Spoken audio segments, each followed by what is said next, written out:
രൂത്തേ, Moab ദേശം നീ വിടണം. എന്താ കാര്യം? നിനക്ക് ബേത്ലഹേമില നന്മ. ചിലരുടെ പാർപ്പിടം വരെ മാറാൻ പോവുക, ചിലരുടെ ജീവിത ശൈലി മാറാൻ പോവുക.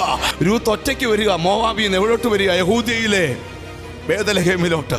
അവളോട് ചോദിക്കുക, കർത്താവേ എന്താ നടക്കാൻ പോകുന്നത്? എനിക്കറിയത്തില്ല, പക്ഷെ നീ ഒന്നും അറിയണ്ട, എല്ലാം ദൈവം ചെയ്തോളൂ. നീ ഒന്നും അറിയണ്ടെന്നേ, നീ നടന്നാ മതി, നീ മുന്നോട്ട് മൂവ് ചെയ്താൽ മതി. നിന്റെ ലൈഫിൽ നടക്കേണ്ടതിനെ ദൈവം ചേർത്തോളും. ഒരു ദിവസം അമ്മായിയമ്മ പറഞ്ഞു, മോളെ ഇങ്ങനെ ഇരുന്നാൽ മതിയോ? മുഖത്തോട് മുഖം നോക്കിയിരിക്കുക. ഭക്ഷണം കഴിച്ചിട്ട് 2-3 ദിവസമായി. ആരും ആ വീട്ടിൽ ഒന്നുമില്ല. മോളെ പറക്കാൻ വയലിലൊന്ന് പോയാലെന്നാ? അവൾ രാവിലെ ഒരു പാത്രം എടുത്തുകൊണ്ട് വയലിലിറങ്ങി. ബൈബിൾ എഴുതി അവൾ ഇറങ്ങിയ വയല് ഭാഗ്യവശാൽ അത് ബോവസിന്റെ വയലാണ്.